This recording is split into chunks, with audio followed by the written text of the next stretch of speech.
So the other day I got a video and it was for a recipe from Hilton Doubletree for their famous cookies. And I've had their cookies when I've been at some of their hotels, and I thought, how cool is that they're trying to make us feel a little bit like we're on vacation or on a business trip, and let's try their cookies. All right, so let's see what this says to do. It says to take 2 sticks of softened butter, which I have here.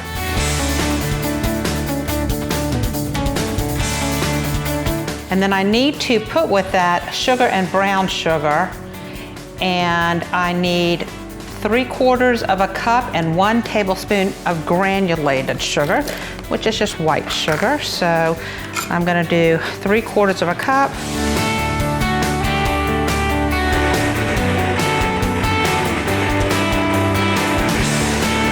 My next ingredient is gonna be 3/4 of a cup, and it says packed brown sugar.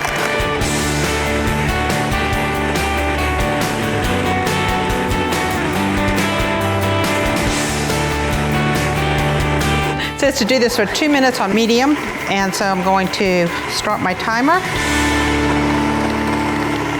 Okay, and the other thing that I need to do for this recipe is have juice from a fresh lemon. So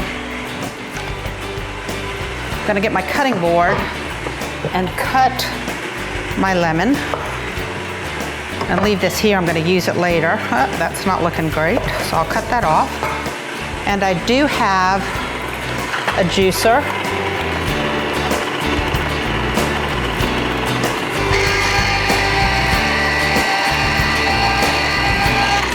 I'm sure that's going to be more than I need because I only need 1/4 teaspoon, but I have it ready to go. Okay, so this is done for 2 minutes. My next steps are to add eggs, vanilla, and lemon juice, blending on the low speed for 30 seconds. So I'm going to add the eggs. I only need 1/4 teaspoon of fresh lemon juice, and I'm sure if you have lemon juice in a jar and that's all you have, go with it. And 1 1/4 teaspoons of vanilla. There we go. And this recipe says to blend with mixer on low speed for 30 seconds, then medium speed for about 2 minutes until light and fluffy. So first I'm gonna get my timer ready for my 30 seconds. And start. So that's gonna be on low for 30. And now it says to do it for 2 minutes until light and fluffy. All right, so that was 2 minutes. With the mixer on a low speed, add flour, oats, baking soda, salt. So I need 2 1/4 cups of flour.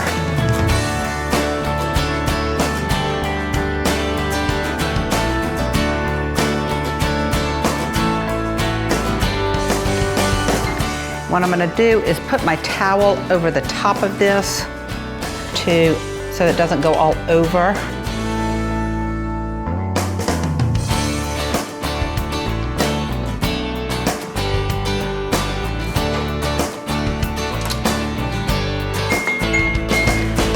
So that's all the flour. Get this over here. And I need 1/2 cup rolled oats. So just so you know, I did look it up. I don't have rolled oats, I have quick oats. They said that it would come out a little bit different than the rolled oats, but that's what I've got, so I'm using it. And putting 1/2 cup in at the same time. A teaspoon of baking soda. So here's 1/2 teaspoon. Since this is clean, I'll just do 2 of these. And again, I scrape it on the top. 1, 2. I then need a teaspoon of salt. I am not a salt user, but in this instance, I'm going to use the salt and just maybe not use as much. So that's 1/2 teaspoon. There's maybe 3/4 teaspoon as opposed to a full teaspoon. And then the last thing I need to do is put a pinch of cinnamon. One of the things it says in here is do not overmix. So it says to do this for about 45 seconds. So I'm gonna do that for about 43, and it's supposed to be on a low speed. So there you go, on a low speed. So done that, and it says to scrape it. So I'm gonna go around and scrape it.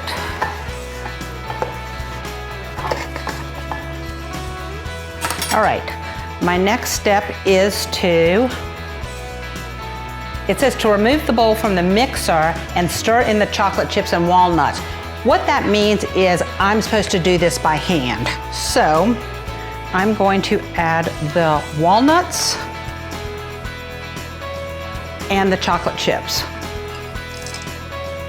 So for this I need 2 2/3 cup of chocolate chips.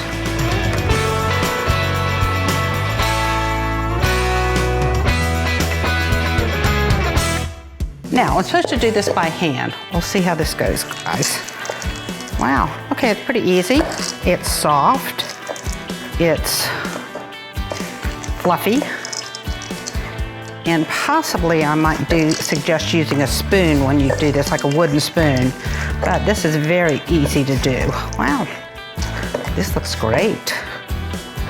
As I'm reading through this now though, I realized I did not look ahead and see that I'm supposed to put parchment paper on my cookie sheets. So, here are my cookie sheets.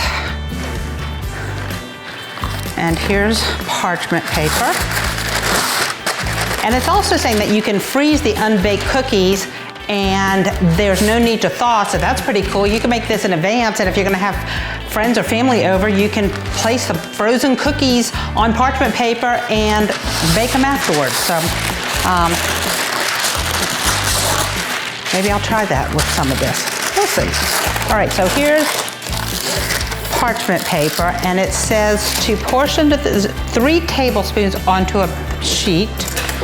Wow, that's a lot. These are big cookies. So this is, wow. 1, 2,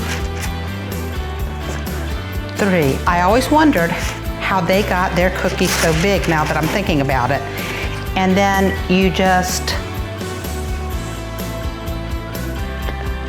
about 2 inches apart. So you really can only get 2 of these on a side. So look how huge these are.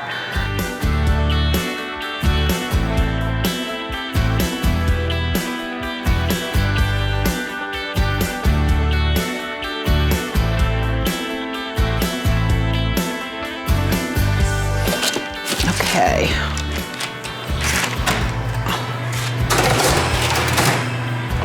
And I will do these for, I'm gonna do these for 20-30 because this oven happens to cook much slower. So, okay, so the timer has gone off for the bottom ones.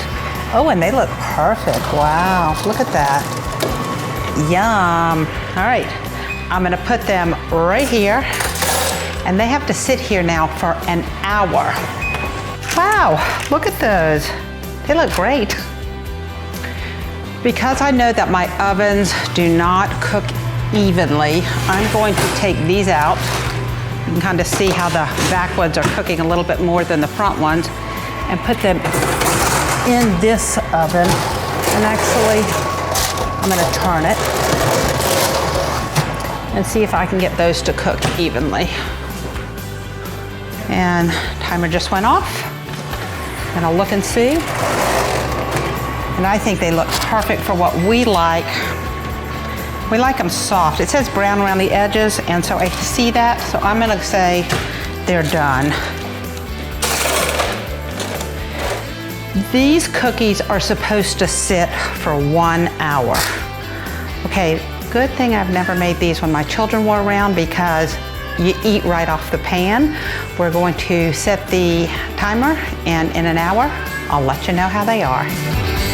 So yesterday, when I was reading this recipe for these cookies, it said to try and put them in the freezer, and that way you go right from the freezer to the oven. So I put these in the freezer. So I put the cookies in the freezer, let them stay overnight.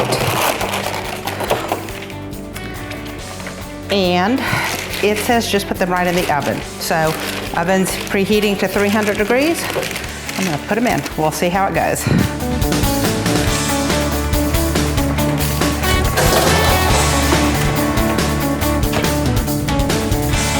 So the recipe didn't tell me exactly how long to let them cook. We're gonna try 20 minutes like the original recipe said, and we're gonna cook it for 20 minutes. All right, these have been in about 23 minutes, and so I'm gonna take them out. These cookies have to sit for an hour, but what is really cool is that right out of the freezer, I was able to take these cookies, put them in the oven, and you have fresh cookies. Voila! You could make one or two for yourself or have fresh cookies when friends are coming over. One other thing I want to tell you I love to do is when I am making cookies, and I'm going to do it for these, is I love to plate them on something that I call a pay it forward plate. This one happens to be from Dollar Tree, and I love to give those to people because that way they get a real plate and they can pay it forward and give cookies to someone else. So I'm gonna plate these. And I do wanna say last night when we made these, we did taste them. They are fabulous. Thank you, Hilton, for sharing your recipe with us. Enjoy.